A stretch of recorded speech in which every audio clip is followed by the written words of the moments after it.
A res lahko Golobu verjamemo, ko pravi 2 leti po sprejetju te odločbe, da ga skrbi za naše denarnice? Po mojem ne, da gre za laž, druge besede ni, pa po mojem razgaljajo podatki.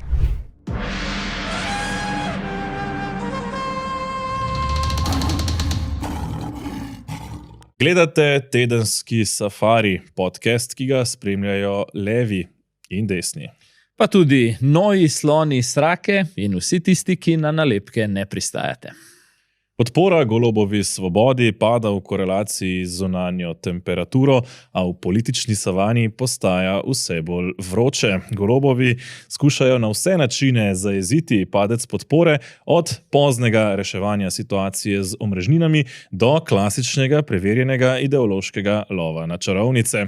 Janševa SDS utrjuje na vse načine svojo podporo, no novi igralci pa že osvajajo nov teren. Prva nova stranka nastaja že jutri. Že danes pa sva z vami Peter Merše in Mirko Majer. Če pri 15% v strankah novih obrazov začnejo zvoniti alarmi, pri 10% zavladata panika in histerija in Svoboda ni več daleč od 10. Po zadnjem merjenju jih podpira le še 12% vprašanih, kar pomeni, da so v enem samem mesecu izgubili kar 25% podpore. Razlogov za to ne manjka, prav tako pa ne vse bolj bizarnih poskusov, kako trend obrniti. A pojdimo lepo po vrsti. Peter, lahko bi bila že skoraj tedenska rubrika, in sicer kako Golob in Svoboda toneta na vseh lestvicah javnega mnenja. Drži in vse kaže, da se ta trend najverjetneje ne bo obrnil. Še posebej, če upoštevamo, kako pač Golob in njegova vlada, lahko rečemo temu, deluje. Zdaj je bil odsoten na Maldivih bojda, s svojo partnerko Tino Gaber, ko pa je prišel nazaj domov, je ugotovil, da očitno ga čaka nek velik workload dela. In da se mudi.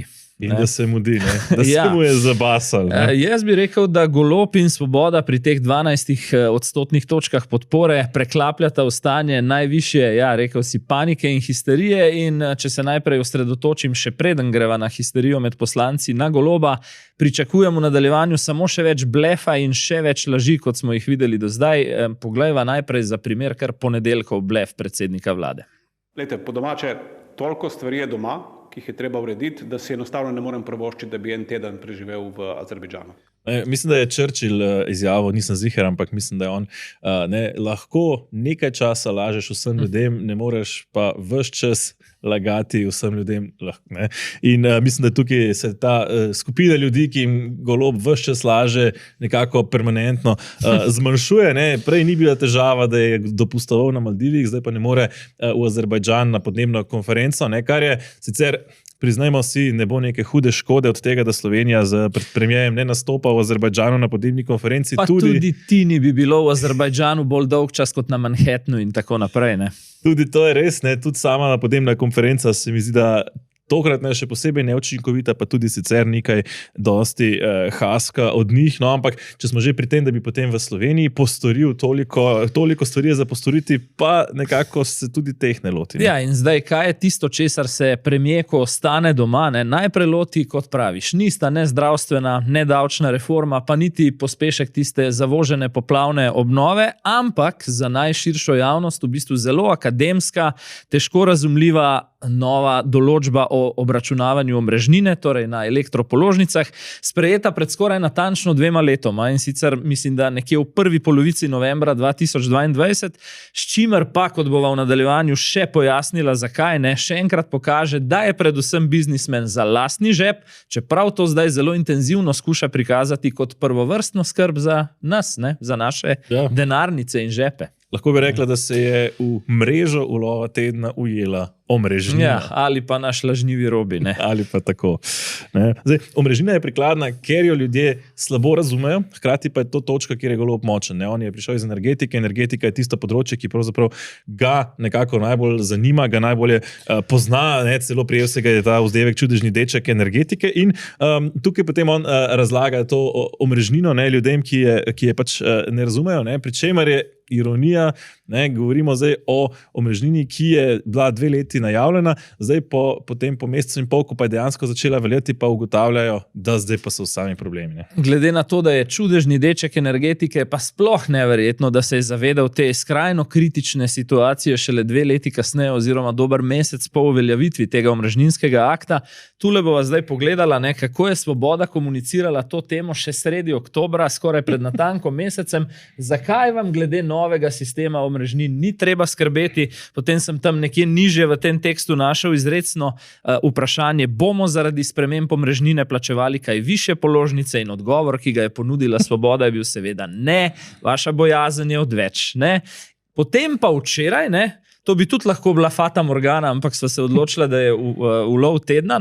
Premijer pravi takole: če je kdo pričakoval, da bomo dovolili, da bi se računi za ljudi povišali za 30%, se moti. Skratka, v maniri odrešenika, čeprav je zagotavljal, da se tako ali tako ne bo nobeno povišanje zgodilo.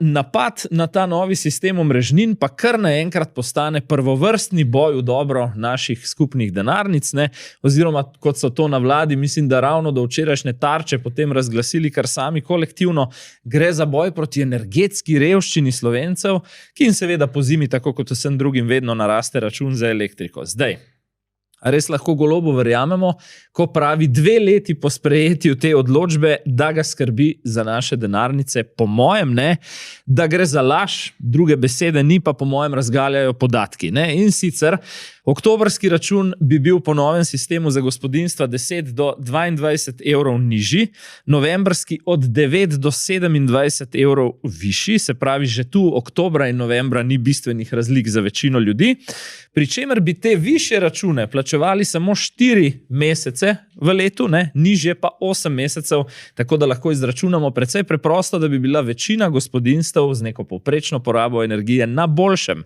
In zdaj še to, da sklenem, zakaj torej v resnici gre. Gre za to, da je namreč novi sistem omrežnine zelo korenito posegal v poslovni model GEN-I, se pravi v poslovne interese predsednika vlade. V minulih letih sta z ministrom Bojanom Kumrom zelo navduševala Slovence za namestitev sončnih elektrarn po strehah. Novi sistem pa zdaj udarja ravno tja, in sicer v visoko sezono, poleti čez dan, ko te sončne energije proizvedejo največ, predvideva Agencija za energijo visoko tarifo. Po domače, GEN-I bi s to fotovoltaiko po novem tolkel še občutnejšo izgubo, kot jo je doslej. Ja, še več, pravzaprav že ta prva nelogičnost. Mi potrebujemo, in to tudi oni opozarjajo, mi potrebujemo dodatna sredstva za vlaganje v omrežje, če želimo toliko sončnih elektrarn postaviti. Že zdaj imajo ljudje težave, ko pravzaprav sončne elektrarne ne morejo postaviti, ker omrežje tega ne zdrži. Torej, rabimo več denarja, ampak hkrati pa ljudje bodo plačevali manj. To je ta tipičen populizem, ko pravzaprav ne zdrži, ampak ko se nekaj prodaja. Kar je pa še bolj ironično, je pa to, da so vzeli za to omrežnino nek star model. Nekje sem slišal, da je to nek španski model, zato ker ima vmes neko siesto, od 12 do 2, ko je sicer elektrika cenejša, ampak kljub vsemu, to je ironično, ker ravno bolj kot gremo v sončno energijo, in to, če gremo v obnovljive vire, je sonce praktično edini vir, ki ga še lahko dodatno izkoriščamo, ker vetra pač namreč ni prav veliko, voda pa je bolj ali manj že izkoriščena pri nas, pomeni, da bi mi mogli pravzaprav uspodbujati ljudi, da trošijo energijo ravno čez dan, ko je pravzaprav te električne energije iz sončnih elektrarn največ.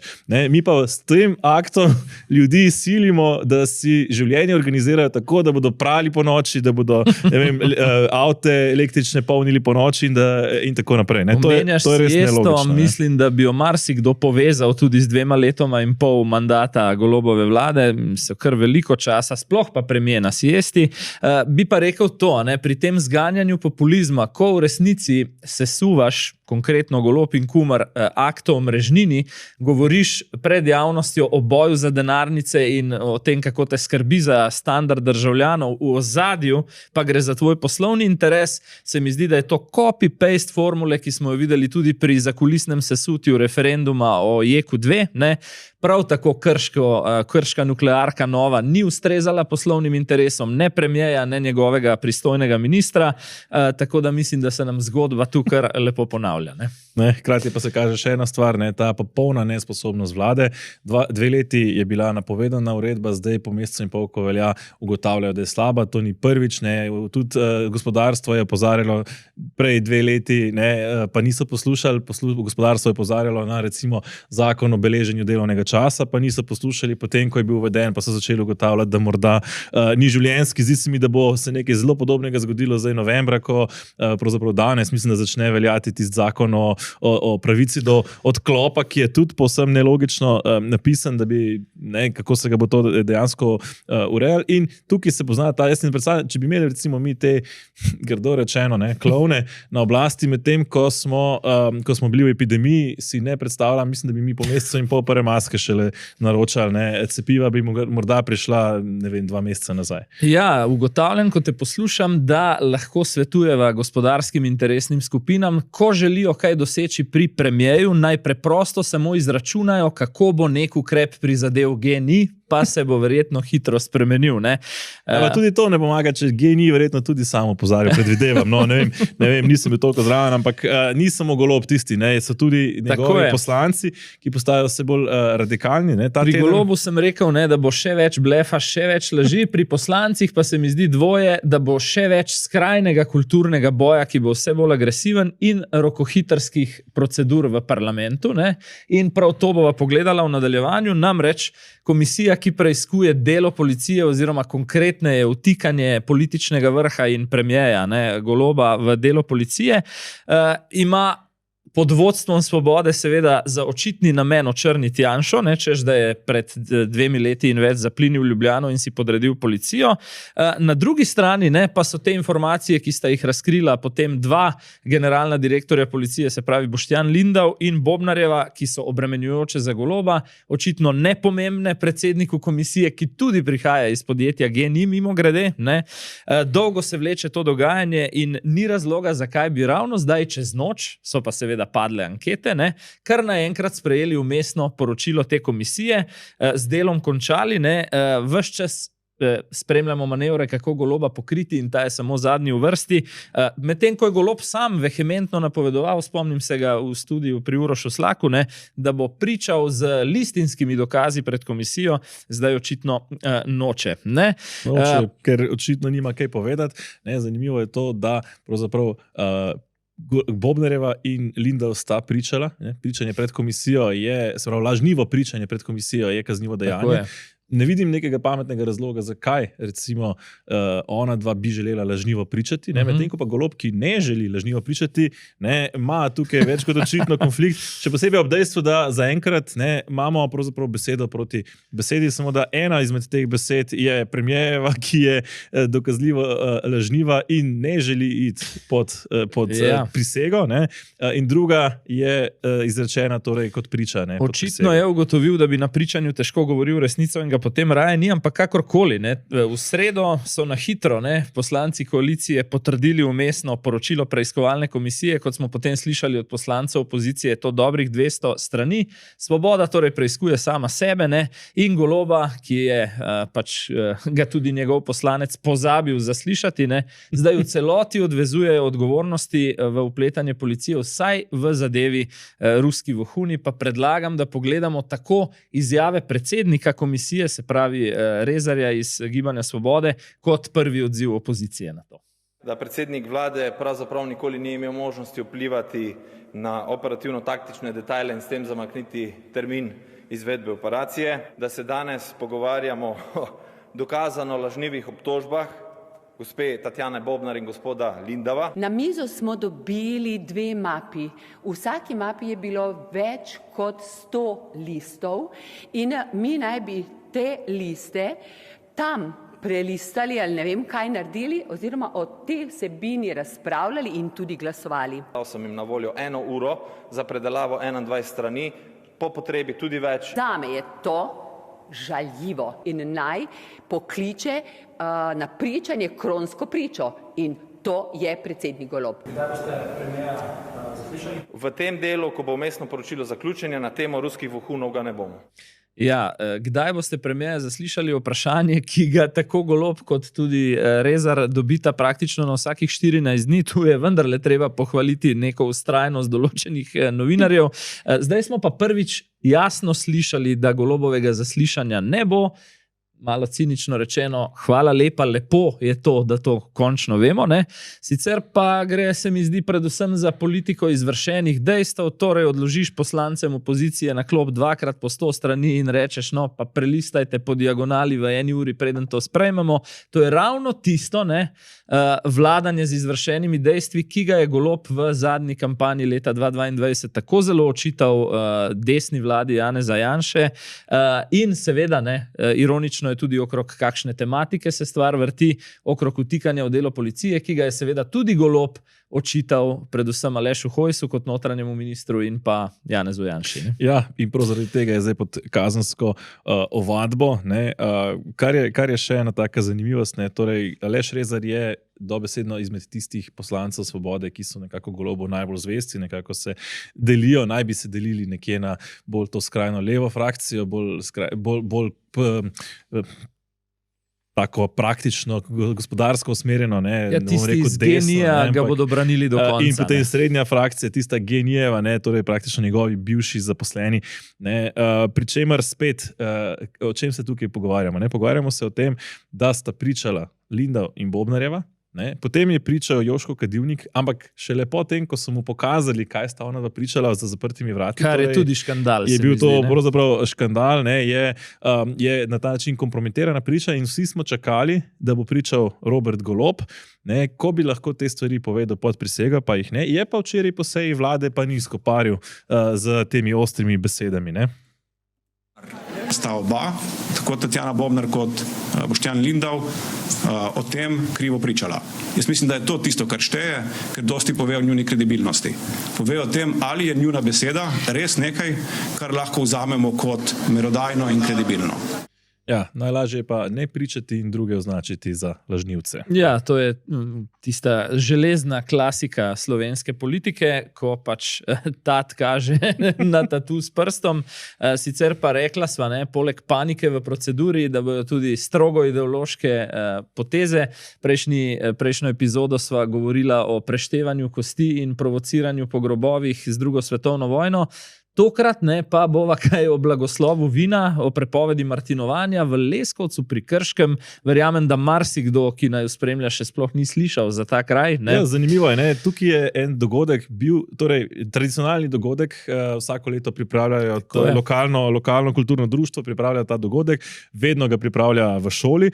Ne? Sicer ima Bojda Leskovec zdaj novo dvorano, ki pa je za ta dogodek premajhna, ker sprejme približno 2 do 3-krat manj ljudi, kot bi jih sprejela, kar je bil pa največji problem, ne, oziroma povod, pravzaprav nekdanjo ministrico za digitalno preobrazbo, zdaj že odstopljeno Emilijo Stojmenovo Duh, ne, je zmotilo, da bo na tem dogodku mošt blagoslovil župnik. Ne, in to se bi zgodilo v šoli, v šolskih prostorih, potem pa se je dodatno še pritožila poslanka iz Krškega in tudi občinska svetnica Tamara Vonta iz Svobode. Ob blagoslovu mladega vina se je Emiliji prižgala rdeča lučka, ne, če se vrneva na njeno afero z lučkami v Avstriji. Ja, zmotilo je, da bo mlado vino blagoslavljal na šolskem poslopju župnik, ne, in potem, kot praviš, je poslanka Svobode Tamara Vonta pod pretvezo, da gre za tisti problem točenja alkohola v šolskih prostorih, ne, na občinskem svetu v Krškem celo dosegla prepoved oziroma umik te prireditve. Seveda je pa zdaj treba par stvari okrog tega povedati. Ne? Prepoved točenja alkohola na območju šol velja kdaj? Med tednom v času pedagoškega procesa, ko so otroci tam, ne pa ko se šolsko poslopje, naprimer v soboto popoldne, ko pouka seveda ni, pretvori v nek prireditveni prostor, kar je povsem običajno po vsej Sloveniji. Mislim, da ni kraja, ki ne bi imel določenih veselic tudi po šolah in tako naprej. Ali vsaj na šolskih dvoriščih. Tako recimo, je. Zdaj, kar se meni zdi dilema, ne, je da se bodo morali predstavniki te woke ideologije pri nas, prejšnji teden sva precej o Kamali Harris in kako to ni delovalo na ameriških volitvah, ne, tudi pri nas predstavniki woke ideologije dogovoriti med sabo, kje je tista meja, do katere še seže njihova strpnost in kje se začne nestrpnost. Pa bom dal konkretni primer. Če bi, na primer, učenec moškega spola med tednom v času pedagoškega procesa od profesorja zahteval, da ga naslavlja z ženskim zaimkom, bi bilo to najbrž za Tamaro Vonta in Emilijo Stojmenovo duho okej. Ni pa okej, ne, če izven učnega procesa v soboto popoldan na območju šole, v glavnem brez otrok, bolj starši, poteka zabavna prireditev, na kateri kdo bi si mislil toči alkohol.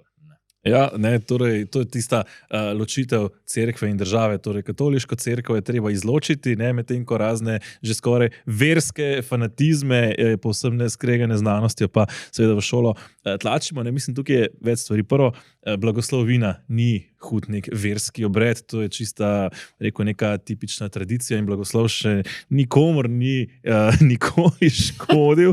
Ne, tako da to je res, se mi zdi, prva bizarnost. Druga bizarnost, res ta, se vračamo, se mi zdi, ko neke čase trdega komunizma, ko je veljalo, toleriramo krščanstvo, ampak dokler je zaprto v zakristijo, morda še v sami cerkvi.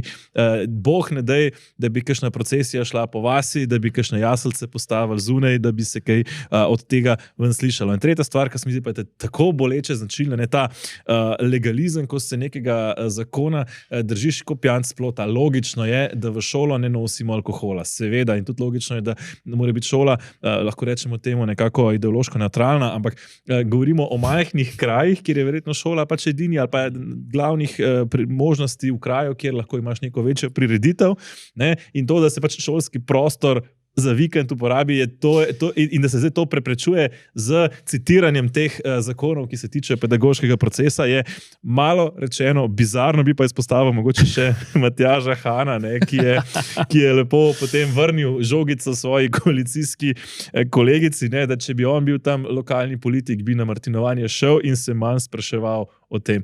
Ne, tako da se mi zdi, da tudi in ga ne moti, če bi župnik blagoslovil. Lepo je, da se Matjaž Han bori za te tradicionalne vrednote tudi znotraj aktualne koalicije. Sicer pa, ko sva pri histeriji in paniki, ne moreva mimo enega lika, ki v vladi to redno zastopa, ne? In to je naša zimzelena predsednica Državnega zbora Urška Klakočar Zupančič. Ta teden si je želela kaznovati poslance Mahniča in Breznika iz SDS, pa tudi svojega Miroslava Gregoriča, ki je pred, koliko je zdaj to, dobrim mesecem, ne, na tistem zaslišanju Marte Kos v parlamentu Mahniča oklical za budalo, potem, ko so se prej nekaj prerekali okrog udbe in registrov tajnih sodelavcev in podobno. In prišlo je do zapleta, ne. Klakočar Zupančičeva je namreč v zadnjih mesecih, predvsem z dvema incidentoma, mislim, da sta bila vpletena poslanca Hoivik in Reberšak iz opozicije, tako daleč požgala odnose z nasprotno stranjo, če je tako rečeva, da ne zagotavlja več niti tiste operativne večine na svojih tedenskih kolegijih in preprosto, ne, neke sankcije, ki je v praksi sicer samo omemba na spletni strani, da so kršili etični kodeks, ne, ni mogla potrditi, ne, tako da mislim, da je ob tem histerija sploh dosegla nove rekordne nivoje. Ja, pri čemer je že ironično to, ona bi kaznovala torej poslanca, mislim, da Poglajna in Mahniča, ne, zaradi, lahko rečemo temu, pobalinskega obnašanja na zaslišanju Marte Kos. Mislim, da sta pošiljala poslanki Svobode po apaurin, oziroma naj se pomirita. Ne spomnim se točno, kaj je že šlo, ampak potem je ponorel tudi torej, gospod Gregorič, ne, ki pa je pač v tem navalu jeze šel ven za 5 minut, se ohladil, prišel nazaj in tako normalno nadaljeval. Hočem reči, tukaj ni šlo za neke drastične stvari, seveda lahko rečemo, ja, ni bilo primerno za parlament, nič od tega, ampak potem lahko rečemo, da je bistveno hujša vsaka sreda Urške Klakočar Zupančič. Res je. To je res težko, mislim, ko se obnaša, kot bi bila res neuravnovešena, ne razumem. Ne? Kolerični izbruhi se jim množijo in ponavljajo in tudi enega iz tega tedna bova kasneje pokazala na eno drugo temo, sicer pa Matjaža Hana sva že omenila pri spodobi z moštom in mladim vinom, ne? Se bo pa seveda v naslednjih mesecih Han soočil še s čem bistveno bolj resnim in sicer z nekim redizajnom, prenovo stranke, ki izkuša preliti vsaj nekaj svoje lastne popularnosti. Matjaž Han je po zadnjih meritvah kot najbolj priljubljen politik v državi. Tako bi rekel, SD ima po eni strani predsednika, ki velja za tisto res njihovo najbolj zmerno linijo, za pragmatično poslovno linijo, praviloma se ne zapleta v verbalne obračune, kot se na primer Urška Klakočar Zupančič z akterji desno od sredine. Redko se ga tudi sliši govoriti prav neposredno o Janezu Janši v negativnem kontekstu. In poleg tega seveda kot gospodarski minister že po funkciji veliko razmišlja o poslovnem okolju, kar ni ravno tradicionalna tema stranke SD, niti ta resor ni prav tisti, za katerega bi se naj borili v tistem obdobju po volitvah.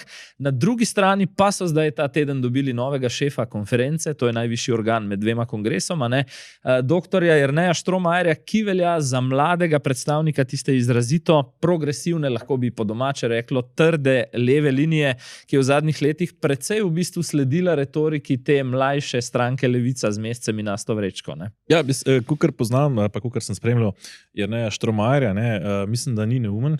Tudi, recimo, ko beremo njegove analize, to je dejstvo, ja.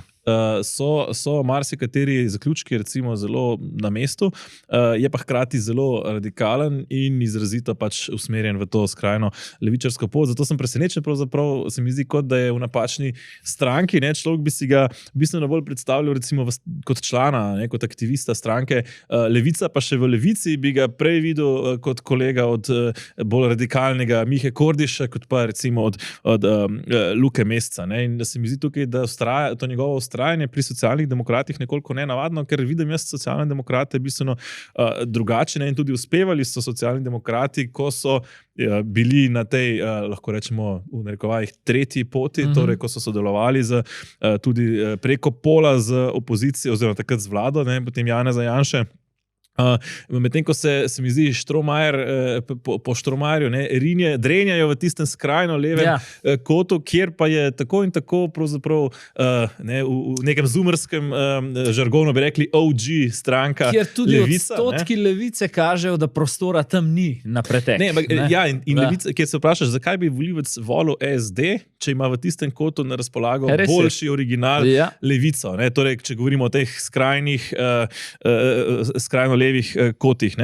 Medtem ko je Han, recimo, po drugi strani predstavnik neke te zmernejše struje, tudi recimo ni bil udeležen v večino izpadov, zmožen se je pogovarjati, tudi recimo vsaj v retoriki skuša nekako razbremeniti gospodarstvo, ni pa recimo neka taka intelektualna kapaciteta. Tukaj se mi imata po eni strani Štromajer kot tisti radikalec, ampak s tistim svojim doktoratom in tako naprej, in Han kot pač trgovski potnik, ki nima neke tudi potrebne odločnosti, ampak nekako vedno poskuša neko balansirati in to mislim, da njegovo stranko še vedno drži. In ravno ta dvojnost, o kateri govoriš, je tisti kontekst, v katerem je treba razumeti naslednjo izjavo, ko se Han pošali, mislim, da se je to pošalil kar sam, čeprav pravi, da to nekdo drug v stranki rekel, da imajo zdaj v SD-ju zelo dobro pokriti dve krili, poglejva.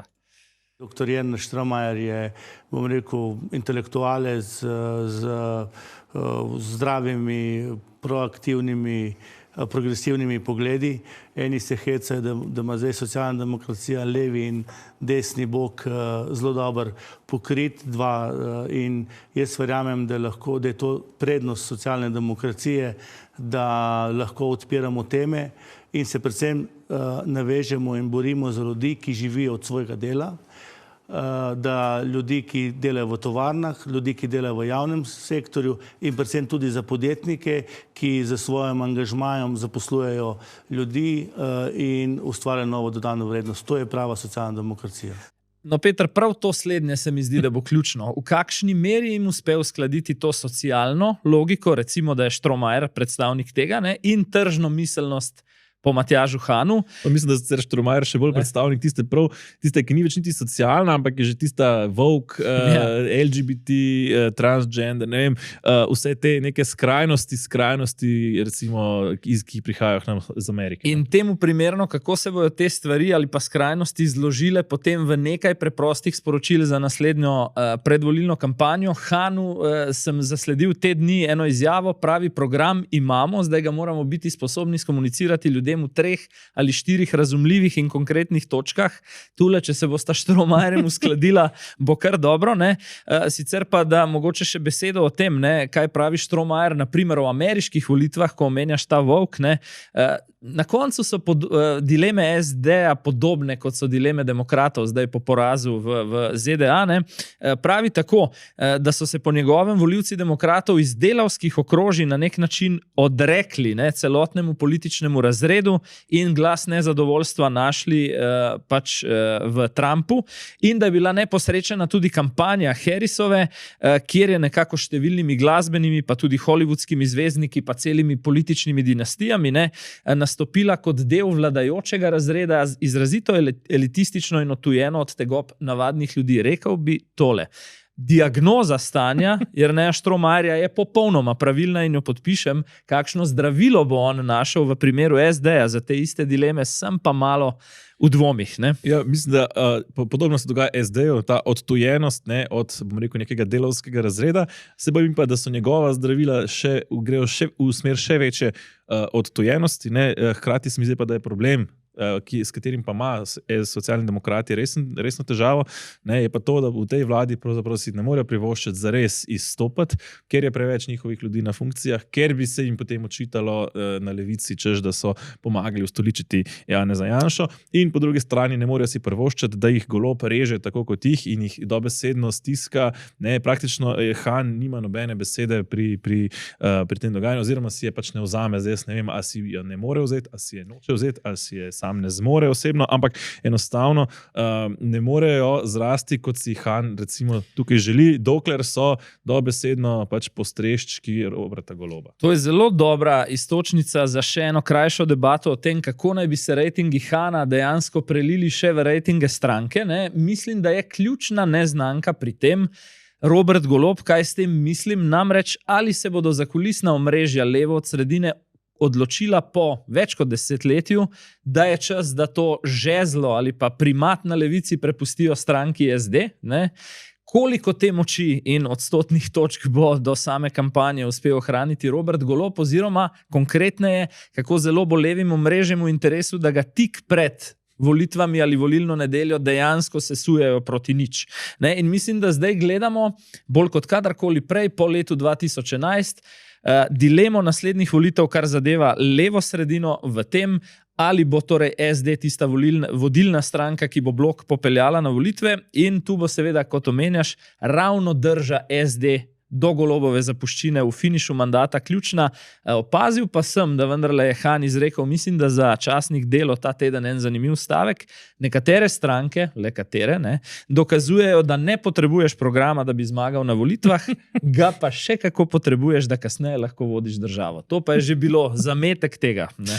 Ja, ko bi le izšel še od besed k dejanjem. No, dejanj pa lahko rečemo, da ne manjka na drugi strani, ja, torej, ko govorimo o desnici oziroma o Janezu Janši ta teden, ne, pravzaprav lahko spremljamo dogajanje, ne, torej recimo okrog dražbe, ne, samega Janeza Janše, ki skuša zbrati denar za sodne stroške, potem ko ni uspel v odškodninski tožbi zaradi afere, torej oziroma zaradi zaporne kazni, no, ko pravzaprav so mu dosodili odškodnino, ki bi jo plačala država, torej davkoplačevalci. Janša pravi, da si ne želi, da odškodnino za njegov zapor plačujejo davkoplačevalci, pač pa naj to poravnajo, torej tisti sodniki, tožilci in ostali, ki so za to odgovorni, in jih je tožil in izgubil, zdaj mora plačati 30.000 evrov. Po mojem mnenju je vidna skrbno pripravljena dramaturgija, in to sega že kar 2-3 tedne nazaj. Spomnil se boš, objavil je scenarij na svojem X profilu, v katerem je tudi nekako pripravil bazo stranke SDS na obsodilno sodbo in pravnomočno sodbo v zadevi Trenta. Potem je 2 tedna zatem zdaj prišla ta zgodba z visoko odškodnino oziroma pravzaprav sodnimi stroški, ki jih mora poravnati. Pri tem je treba biti pač toliko pošten, da povemo, da si jih je naprtil sam, ker višji, ko je nominalni znesek tožbe, in mislim, da je tožil za 900.000 evrov, nekaj takega. Višji so seveda na koncu te stroški, ki jih mora poplačati tisti, ki izgubi. Ne? Potem pa se je usulo na X-u, ne? In je eden od trolov, recimo jim, ne, ki se ga povezuje zdaj z stranko SDS, objavil domače naslove 4 sodnikov in ene toživke, ki so povezani s temi primeri Janeza Janše, ne? In moram pa reči, ne, da sta se oglasila potem ogorčeno ravno prava dva. In sicer že omenjena Klakočar Zupančič, sodnica, ki je od lahko, realno rečeva, neposrečene pravosodne kariere tam na zemljiški knjigi prebegnila v politiko, in kazensko ovadeni politik Robert Golob, ne, ki se mu ne očita karkoli, ampak ga ovadba bremeni ravno tega, da tepta in posega v neodvisno delo organov pregona. Morda pogledava te odzive. Ne. To, da sodnika, njegovo varnost, varnost njegove družine ogrožamo tako neposredno, je v resnici nedopustno. Dejstvo je, da se pri nas takšna dejanja podpihujejo in podpihujejo se strani politike. Takšni politiki je treba takoj reči ne. Ni prostora za tako politiko v naši državi. Ne, še eden od teh sredinih, in dejansko je bila sreda, ne, sredinih izbruhov Urške Klakočar Zupančič, če se vrneva k dražbi. Ne. Zdaj, interpretaciji te dražbe je precej zagotovo ena pije vodo iz tega politično-marketinškega vidika, ko nek politik, ne, domnevno v stiski, zbira denar, da poplača visoke stroške, da konec koncev na nek način je bilo skomunicirano tako, reši družino. S tem seveda tudi navezuje nek tesen stik s svojo bazo, nastopa v vlogi žrtve, nekoga, ki si želi pomoč, ne, in svojo stisko pravzaprav kolektivizira na vse podpornike, ki jih ima. Ne. Zdaj, jaz bi tle več stvari, ne. Eno to, tukaj, ko govorimo o domačih naslovih in sodnikih, ne, to je vsekakor izjemno neprimerno, tukaj lahko damo prav Golobu in Klakočar Zupančičevi. Potem še naprej je nekdo zapisal, da bodo te hiše lepo gorele in podobno. Ja, posebej še ob dejstvu, da je hiša, mislim, da predsednika Okrajnega sodišča iz Brežic dejansko gorela, ne, prejšnji teden. Tako da v tej situaciji je to podpihovanje izrazito nevarno. Je pa nevarno tudi marsikaj drugega, česar recimo pa ne obsojajo te isti ljudje, ki se zdaj tako močno zgražajo, ne, torej recimo Golob in Klakočarjeva in tako naprej. Ne, to se mi zdi ta dvoličnost, ki potem še bolj boli te, ki se jim dogaja krivica. Ne. Druga stvar, glede dražbe. Ne. Janša pravi, da sam na računu pač nima 30 000 evrov, lahko mu celo tudi verjamemo, če Janša ni nek kapitalist ala Aleksandar Čeferin ali kdo podobnega, ki če bi se lotil podobne dražbe, mu ravno ne bi verjeli, ne? Ampak Janši celo lahko verjamemo, je pa ta dražba izjemno pomembna tudi z vidika, da ni s tem Janša pravzaprav daje možnost svojim privržencem, svojim navdušencem, da so del tega boja proti, kot on pravi, temu krivosodju, ne? Torej, da ne bo on sam nosil teh stroškov, ampak bodo ljudje, ki želijo pri tem sodelovati, tisti, ki bodo prispevali za to, da se skupaj borijo. Ne? In na ta način se potem baza SDS-a torej še krepi, še posebej pa ta najbolj zvesta. Ne? Ja, pri čemer bi pa rekel, da je Janša verjetno vedel, da njegove možnosti, da uspe s tem tožbenim zahtevkom v takšnem znesku, kot ga je predvidela tožba, vedel naprej, da te možnosti niso visoke, sploh glede na prakso slovenskih sodišč.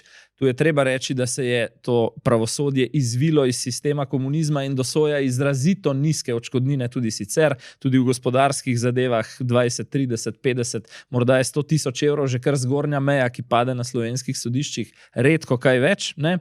In druga stvar, odvetnik, njegov Franci Matos, ne, ga je zagotovo že po kodeksu odvetniške etike bil dolžen seznaniti, kakšni bodo stroški glede na zgornjo mejo tožbe, ki je bila predvidena. Tako da 30 000 evrov jaz lahko verjamem, da jih nima, moral pa je vedeti vnaprej, da v primeru poraza pač bojo stroški enormni.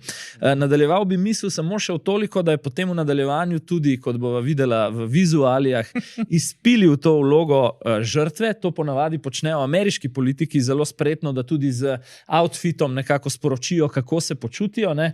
Janeza Janše zelo dolgo nismo videli v tej podobi. Morda ga vidimo na tistih pohodih, poletnih taborih proti Triglavu. Pa še tam ne vem, če je tako oblečen, kot tako, je tukaj. Ne? Mislim, da je tudi tule želel dati neko podobo človeka, ki praska tiste zadnje evre po TRR-ju in na ta način še enkrat nagovoriti svojo bazo. Ne? Poglejva, kaj je povedal. Bogi revčki, ne? Zdaj nekdo nekaj grdega napisal o nekem sodniku in to je zdaj se je oglasila pravosodna ministrica. Ne?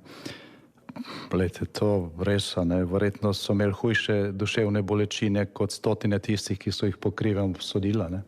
Pa se ona ni nikoli oglasila, zdaj jaz moram reči, da kakršnekoli grožnje z nasiljem in tako naprej so vsega obsojanja vredne, ne.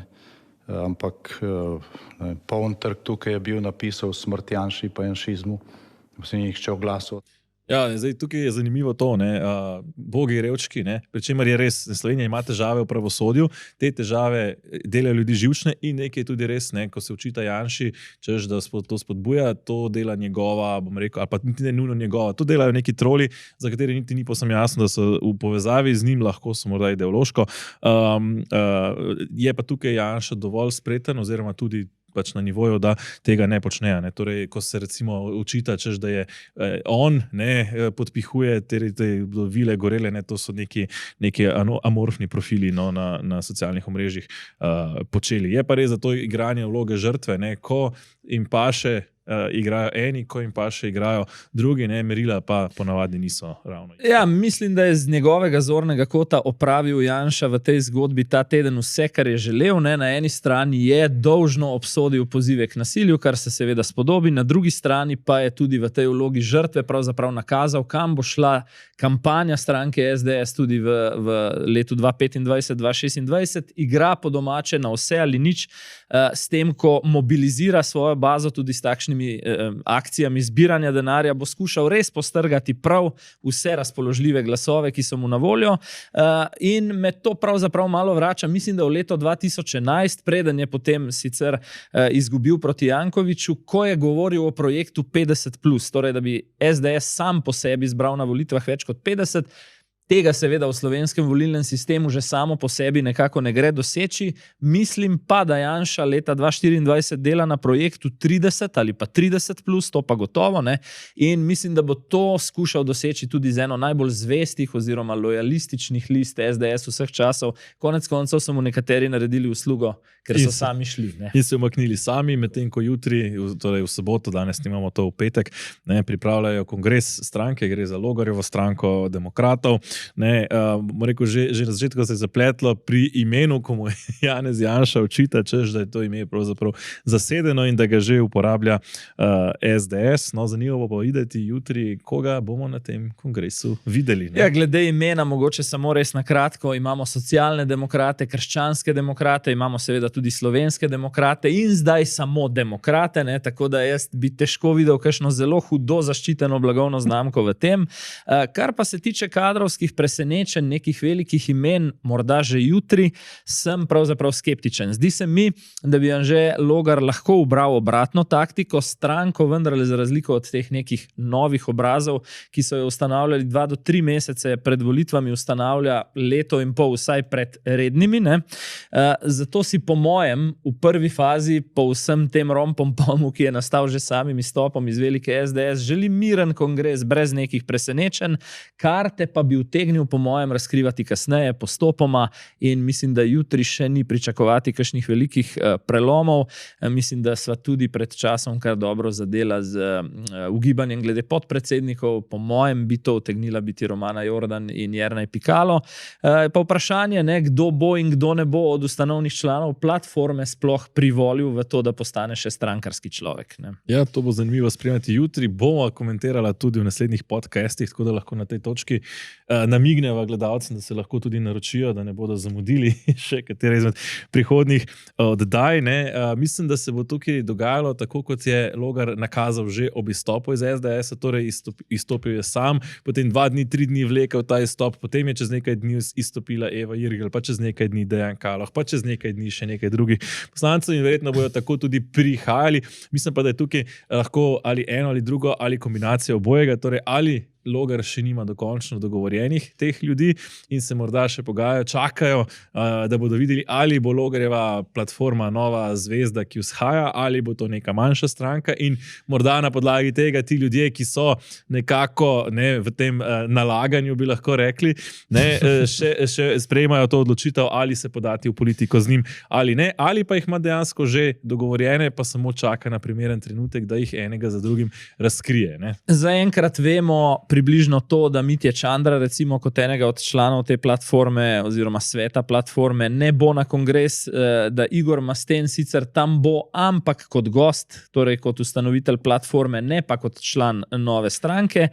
Ko pa govoriš seveda, da bo treba še tipati, kam sploh ta barka plove, navzgor ali v stagnacijo ali morda celo navzdol, ne, pa je treba povedati, da se je limitiranje javnomnenjskega dosega te stranke pravzaprav začelo že pred tedni. Nina Media je objavila anketo, ki je, mislim, da pokazala 3,3% točke oziroma pretvorjeno v glasove tistih, ki bi na volitve šli, če izločimo neopredeljene, nek rob parlamentarnega praga. Ne. Ta teden smo tudi videli nekaj člankov, po mojem ne čisto na ključnih plasirano ravno zdaj pred Kongres demokratov o sojenju Ali Brglez za neke domnevne nepravilnosti in poslovne goljufije pri nakupu zemljišč v občini Dobrova Polhov Gradec. In kot praviš, ne, realno tudi po mojem bo moč te stranke, tega novega gibanja možno oceniti tam nekje aprila, maja naslednje leto, ko bo tudi jasno, kaj bo s formiranjem poslanske skupine, ali bo uspelo tisto sporočilo, ki si ga Logar želi, da je prišel še kdo iz leve sredine, kdo iz Svobode, torej odvisno, koga vse bo nabral v ekipo. Ja, in kako bo sestavil terensko mrežo, kakšen program bo zastavil in kdo bo financiral torej to kampanjo. Namreč polen pod noge mislim, da ne bo manjkalo ne z leve, ne z desne, to se kaže že z obeh strani, saj v primeru uspeha že Logar ogroža pravzaprav oboje, ključno pa je, kako bodo zadevo torej videli volivci. No, to se mi zdi še glede Logarja. Sicer pa zanimivo, kar se desne sredine tiče, očitno še niso opravili vsega, kar morajo med seboj v SLS-u. Zdaj 2 občinska odbora sklicujeta krizni posvet stranke, ki naj bi se, tako poroča Bojan Požar, iztekel v sklic izrednega kongresa z željo, da zamenjajo Marka Balažica s Petrom Gregorčičem, ki se te dni vrača po daljši odsotnosti iz ZDA. Potem pa naj bi se Gregorčič domnevno povezoval z novo nastajajočo stranko Marka Lotriča. Zdaj, moj osebni komentar oziroma pogled, ne vidim tega novega momenta, kaj točno bi se vmes v mesecu 2 v SLS-u spremenilo, da bi pravzaprav bila poslana rdeča preproga Petru Gregorčiču, ki je z določenimi problematičnimi nastopi interno v stranki kar precej požgal mostove za seboj. Tako da mislim, da neke velike spremembe ne bo. Poleg tega pa naj bi predvsem Matej Tonin, kot šef etablirane stranke desno od sredine, ciljal, da bo vodja bloka, ki bi skušal priti do 20 plus poslancev. Mislim, da pri Gregorčiču tudi spremljamo 2 posameznika iz SLS-a, ki sta že prej zagovarjala to tezo. Zaenkrat ni videti novih ljudi, ki bi ima tukaj priskočili. Zdaj, vprašanje je, koliko bi jih prišlo na ta posvet in kaj bi bil rezultat tega posveta, če se bo sploh zgodil. Mislim pa tudi, da Gregorčič ima velike ambicije ali pa jih nima. V smislu, Gregorčič ni človek, ki bi se boril za to, da bo imel na koncu stranko, s katero bo v parlamentu s 5 poslanci ali v neki opozicijski vlogi ali pa v neki obskurni vladni vlogi z enim ali 2 ministrstvoma, tako da tudi v tem kontekstu je veliko vprašanje, kaj bo Gregorčič dejansko počel in pa kako bo ravnal tudi konec koncev Balažic, ki pravi, da diplomo ima, čeprav je zaenkrat še ne kaže, pravi, da jo bo pokazal pod svojimi pogoji. Tako da zaenkrat mislim, da še ni neke hude ogroženosti, bo pa zanimivo videti, kaj se bo zgodilo. Dogaja pa se tudi znova, če greva na vladno stran, plačna reforma, ko je že kazalo, da bodo sindikati nekoliko se uprli, so jim, zdaj ne vem, ali lahko rečemo strli jajca, ali pa so, če uporabim ta izraz, pa tudi, če Andreja Vizjaka ni več v politiki, ali pa se je znova enostavno pokazalo, da ko gre za sindikate javnega sektorja, še posebej tiste Branimirja Štrukla, gre pravzaprav za nek podaljšek politike prej kot za sindikalne mislim, da je Branimir Štrukelj ta teden postal nek sestavni del te rokohitrske akcije Roberta Goloba Ustavimo padanje anket, kako posrečeno ali neposrečeno bo lahko spet kakšen teden kasneje. Mislim pa, da se je zelo lepo pokazalo od ponedeljka, mislim, da do srede je bilo to bistvo dogajanja, kako se prepletata v Sloveniji nek avtentični boj za sindikalne pravice zaposlenih in, kot si omenil, sindikalizem kot podaljšek politike. Zdaj bova videla eno izjavo. V ponedeljek je Štrukelj na videz zelo zaostril, govoril celo o morebitnem padcu plačne reforme, potem se je vse skupaj izteklo bistveno drugače.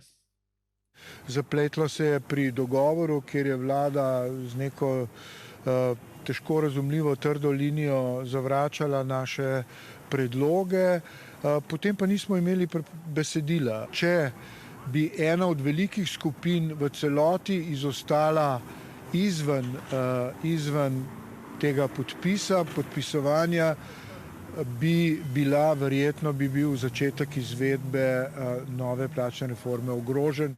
Niti 12 ur potem ni minilo, pa je Štrukelj obrnil ploščo in sporočil že v torek dopoldan, da bodo podpisali prav vse, kar je potrebno z vladno stranjo, da se plačna reforma uveljavi. Potrebno je ob tem povedati, Štrukelj je politik, je tudi poslanski kandidat, bil na listi stranke Levica, ne? In lepa igra v ozadju, imel je nov kvorum, ne, za katerega je Branimir Štrukelj kot izkušen pogajalski maček dobro vedel, namreč po novem, da neka plačna reforma obvelja, ne, potrebuješ, da jo podpišejo 4 od 5 plačnih stebrov, ne? Za drugega se je vedelo, da ne bo, tako da je pač Branimir moral reševati Roberta. In lahko je igral dramo nekaj časa, tako. Potem pa hkrati se takoj podredil. Mislim, da je to ena stvar. Plačna reforma ne bi bila ključna reforma te vlade, potem, ko je padla v vodo zdravstvena reforma, davčna reforma in še vse ostale, recimo stanovanjska. Ne. Edino, kar so nekako spravili skupaj, so torej niti ne reforma, ampak zgolj dvig plač. Dvig plač za 1,5 milijarde. In še pri tem so bili tako nerodni, da sindikatom niso dali niti časa, da bi si zares pogledali, torej, kaj v teh dokumentih je. Če imamo izkušnje z Robertom Golobom in njegovo vlado, je treba 3-krat vse prebrati, kaj je noter zapisano, ker še tako prihajajo noter, če bi se spet vrnili v čas korone, ne, podtaknjenci, ne, kot je govorila torej, takratna opozicija. In še če je vse, recimo temu Wasserdicht, ne, še kljub in podpisano, objavljeno v uradnem listu, kljub temu se lahko zgodi, kot se je zgodilo zdravnikom, da se pač vlada tega ne drži. Ne, tako da v tem kontekstu pravzaprav razumem sindikate, ki so želeli več časa, da preučijo to, kar jim je vlada dala na mizo, tako kot ta modus operandi že celo oddajo, tako kot je Rezar prinesel poročilo, tako je vlada prinesla sindikatom plačno reformo, zdaj pa podpište. Res je, ne. Na drugi strani ne, pa je nerodno in ne Wasserdicht tudi to, ker se že nekaj časa gresta predsednik vlade Golob in predsednica republike Nataša Pirc Musar, ne. Tam je bilo pa malo obratno, pa je Nataša Pirc Musar rekla, tule imaš ropa za guvernerja, čeprav koalicija podpira Sašo Jazbec, ne, in tudi glede vabila kitajskemu predsedniku sem ga že poslala, tudi če ti o tem ne veš nič, ne. Za uvod te teme bi rekel tako, mislim, da se Musarjeva nekako pripravlja, tudi javnomnenjsko vedno bolj očitno, na reelekcijo, gre torej odkrito po drugi mandat. Tu je seveda še neznanka, kaj bo levo omrežje naredilo ali pa izprosilo Čeferina ali ne, da se vrne iz Švice oziroma UEFA. Vsekakor pa bi Nataša Pirc Musar rada pokazala levim omrežjem, da je samostojna predsednica, ki nekako ni podvržena vplivom ali pa konkretno tudi predsedniku vlade, ne? In takole se je razvila med njima potem v torek za Pop TV tale debata, ki jo bomo videli. Jaz mislim, da je presenetila predvsem vodje poslanskih skupin. Po mojih informacijah so bili vsi pri predsednici, jasno so povedali, kateri kandidat oziroma kandidatka ima podporo. Jaz sem na začetku mandata obljubila, da bom na najpomembnejše funkcije v državi predlagala najboljše strokovnjake, ki so po mojem mnenju tudi izvoljivi. Če gospod Rop ne bo dobil dovolj glasov, bo potem celotna odgovornost na državnem zboru in politiki. Ja, in gospod Rop ni dobil dovolj glasov, ne, kar je pa pokazalo eno zadevo, o kateri si že govoril v kontekstu SD-ja, kako zelo ima kljub vsem zgodam in nezgodam in skrajno ponesrečenem mandatu Robert Golob vseeno zelo postrojene koalicijske vrste. SD povsem krotka pri spinu z omrežnino, Levica tudi, ne.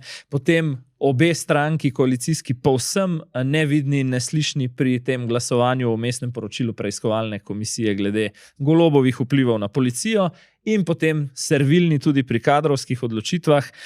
Pa če dodam še to kitajsko zgodbo zraven z vabilom živ, ne, precej več komunikacije se mi zdi, da ima očitno Nataša Pirc Musar vendarle s Tanjo Fajon kot z Robertom Golobom.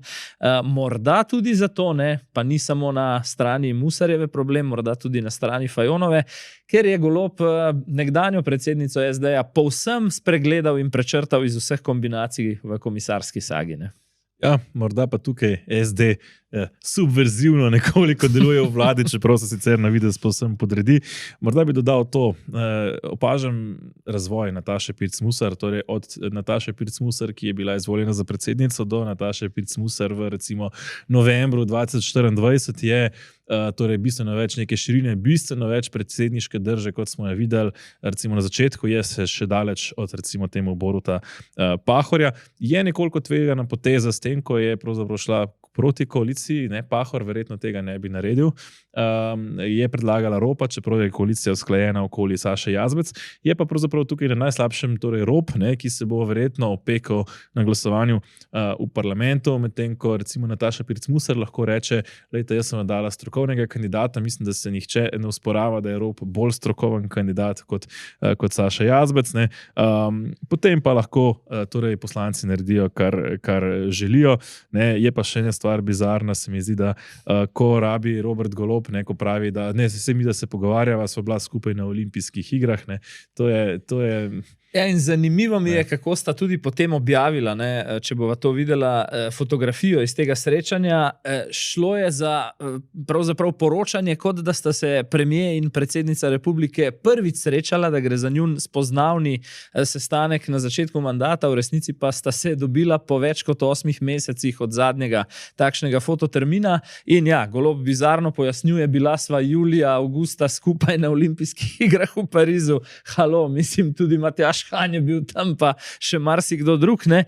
In da se vmes slišita po telefonu, pa ko sva ravno pri telefonu, ne, še enkrat je Nataša Pirc-Musar nadigrala Roberta Goloba, ki ima seveda 1001 težavo s samim seboj, in izkoristila, ne, medtem ko se je on ukvarjal z omrežnino, dobre povezave v Beli hiši. Bila je del odvetniške ekipe Melanie Trump v Sloveniji in prišla zelo hitro do prvega telefonskega pogovora z Donaldom Trumpom po njegovi zmagi, medtem ko je Golob na drugi strani nerodno zamudil priložnost, da bi se zmagovalcem srečal nekaj dni pred zmago. Ne? Ja, pri čemer je spet tukaj vidno ta nerodnost novih politikov in pomen, kako pomembno je imeti politike z izkušnjami, politike, ki imajo tudi neke veljave v tujini. Ne, Nataša Pirc-Musar je imela to srečo, lahko rečemo, da je bila po drugi poti povezana z Melanijo Trump in je zato tudi lažje to naredila, medtem ko Golob, ki sploh nikogar ne pozna, ne, če tako rečemo, pač težko kliče tudi neke druge voditelje. Ravno zato ne, potrebujemo v politiki ljudi, ki se kalijo, ki grejo prek nekih mladinskih dogodkov, pa potem na nekih nižjih nivojih na mednarodne dogodke in potem kot ministri se z drugimi ministri poznajo. Nekateri od teh ministrov na koncu postanejo premierji in ko pridejo tudi ti naši politiki na vrh, ne, ko postanejo recimo premierji, lahko imajo že kar nekaj teh povezav. Govoriš bolj kot ne o 2,5, ne, ker je eden že v penzionu, o Borutu Pahorju, Janezu Janši in tista polovička je Milan Kučan. Tako nekako, pa ni več z nami. Ampak ne samo o njih, ne, imamo tudi kar nekaj uspešnih politikov, ki se kalijo. Ne.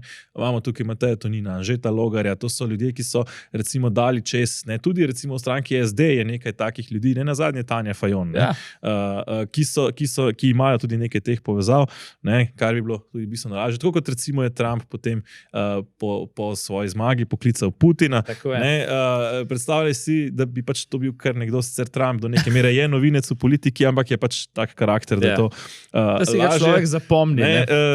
Nekaj njegovih potez v minutki, 2, še kolikor nam je ostalo. Ne. Res je, imenoval je carja meje, tako mu zdaj pravijo v Ameriki, Toma Homana, zadolženega za deportacije. Julija je na eni od republikanskih konvencij sporočil ilegalnim migrantom, kar začnite pakirati, ne, tako da to bo še zanimivo, in napovedal, da pri deportacijah ne bodo ločevali družin, ampak deportirali celotne družine. Človek skoraj ne ve, ali je to želel izpasti humanistično ali še bolj skrajno. Medtem ko zanimivo, pa je potrebno reči, da je največ deportacij v prvih 3 letih vladanja bilo pri Baracku Obami, pri demokratu, in sicer 1,2 milijona, v istem času, torej v prvih 3 letih pod Trumpom, pa tretjino manj, 800,000. Mislim, da pri teh deportacijah je treba 2 stvari vedeti. Ne? Mislim, da jih bo nekaj naredil za šov, oziroma za to, da jasno jasno pokaže, tudi drugim, tudi Južni Ameriki, lejte, ne prihajati ilegalno, ne, hkrati pa mislim, da ne bo nekaj drastičnih številk šel, kajti ti imigranti so pomembni tudi za gospodarstvo in mislim, da da tistih, ki so delovni in prispevajo, ne bodo šli zares izganjati, je pa to zelo močen signal za tiste, ki so recimo kriminalci, da se jim to pač lahko zgodi, ne, izpostavim morda še eno stvar in sicer Elon Musk in Vivek Ramaswamy sta dobila torej, oddelek za racionalizacijo, ne, Doge, ne, v angleški kratici, v 2 letih imata nalogo zmanjšati birokracijo, da bi ob 250. obletnici torej zmanjšali to birokracijo kot darilo republiki ob 250. Za 100,000 naj bi zmanjšala kadr v zvezni vladi, če ima to uspe do julija 2026, dobrodošla po mojem tudi v Sloveniji. Vsekakor je pa Estonija dokazala, da to vendarle ni povsem nemogoče. Mislim, da je Estonija leta 2008 za 20% zmanjšala svojo javno upravo in je danes eden izmed zgledov digitalne demokracije in tako naprej. Tako, še par kadrovskih zadev. Obrambni minister naj bi bil voditelj Foxa, Pete Hegseth, direktor CIA John Radcliffe, ministrica za domovinsko varnost, to je še ena bolj zabavna informacija, pa guvernerka Južne Dakote Kristi Noem, znana potem, da je v svoji knjigi o sebi zapisala, da je med drugim ustrelila lastnega psa. To seveda malo nagovarja tiste zagovornike nošenja orožja v ZDA. In za Slovence posebej zanimiva informacija, Melanije naj tokrat v tem mandatu ne bi bilo, vsaj ne za stalno v Beli hiši, pač pa naj bi se gibala med New Yorkom, kjer študira sin Baron, in med domačo Florido oziroma Mar-a-Lagom. Tudi to bo še zanimivo spremljati, kar bomo počeli še naprej. Midva ta trenutek pravzaprav to oddajo zaključujeva. Na vrsti pa ste vi, spoštovani gledalci, da v komentarjih podate še vi svoje mnenje, kaj si mislite o dogajanju tega tedna. Lahko polajkate, lahko delite epizodo tudi z drugimi, da se Safari razširi še širše. Tako je, na mojem TikTok profilu se bomo verjetno danes dotaknili številke 1000, potem bomo šli kaj v živo in vas pozvali, da aktiviramo s 1000 še žive prenose na TikTok profilu za kulisno. Glejte naju seveda na najinih zasebnih profilih, na X-u in na Facebooku in ne pozabite, imamo tudi Instagram. Skratka, pišite, komentirajte, karkoli vas zanima, bo vas seveda z veseljem odgovorila. Predvsem pa hvala za besede vzpodbude in za številne odzive. Se vidimo prihodnji teden. Nasvidenje.